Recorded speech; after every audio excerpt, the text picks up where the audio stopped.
C'est un master professionnalisant de métier du livre, donc qui nous oriente surtout vers la librairie et l'édition.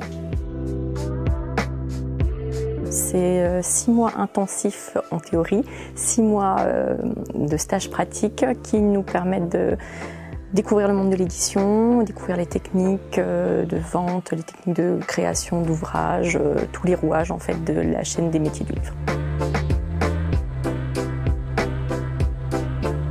C'est à la fois des cours qui peuvent, pour certains, être un peu universitaires. On est assis, on écoute le professeur, mais toujours en intervenant, en posant des questions, etc.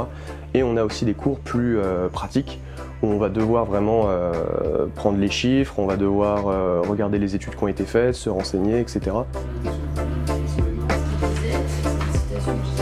Il y a aussi des intervenants extérieurs qui sont professionnels, donc on avait par exemple des graphistes. Et très fort. Et c'est là que les Et après ça, on est libre de faire les stages qu'on veut, où on veut, dans le domaine du métier du livre, bien sûr, pour que justement on n'arrive pas dans le monde professionnel en se disant « Ah bah non, en fait, c'est pas ce que j'ai envie de faire » et qu'on sache vraiment à quoi s'attendre.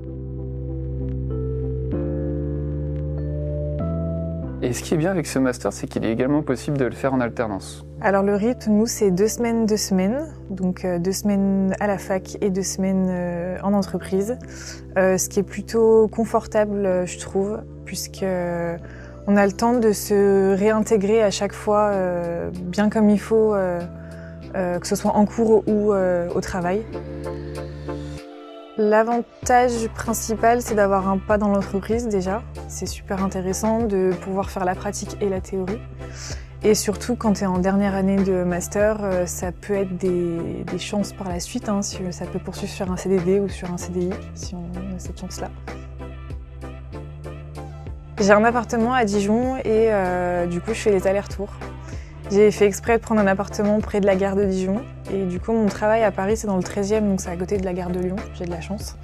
Donc je fais les trajets en TGV tous les jours. D'autant plus que la raison, c'est qu'effectivement, vous pouvez être sûr de votre choix. Revenir sur les bancs de la fac, on sait ce qu'on gagne, on sait ce qu'on nous apporte. C'est-à-dire qu'on profite, on sait ce que c'est que la vie active. Après ce master, on peut devenir libraire ou travailler dans une maison d'édition, mais on peut aussi faire dans un domaine plus large, par exemple dans les DRAC ou passer les concours de bibliothécaire. Donc forcément, ça sera plus dans les milieux de la culture, mais ça ouvre un champ de possibilités assez vaste. Il faut avoir fait un master 1 et l'avoir validé, mais ça peut être un master 1 dans plusieurs domaines différents, c'est pas forcément dans les lettres ou dans la culture ou dans les métiers du livre. Et vraiment, cette année, on a des gens qui viennent de partout, de tous les côtés de la France, de toutes formations différentes. Il y a des personnes qui ont fini leurs études depuis longtemps, qui s'intéressent au monde du livre, qui souhaitent changer de métier, donc c'est vraiment ouvert à tout le monde. Alors, les points forts, la possibilité de faire un stage long. La proximité qu'on a avec les enseignants et la possibilité de s'exprimer, surtout. L'aspect professionnalisant. Je trouve que c'est une formation qui est très chaleureuse. On se sent bien entre nous, on a une belle ambiance. C'était aussi beaucoup de profs que je connaissais et je savais qu'ils étaient compétents pour nous donner les cours et les connaissances suffisantes. Et ça fait plaisir de voir qu'on n'est pas juste des élèves, on est aussi des acteurs de la formation et comme on s'entend bien, ça marche encore mieux, quoi.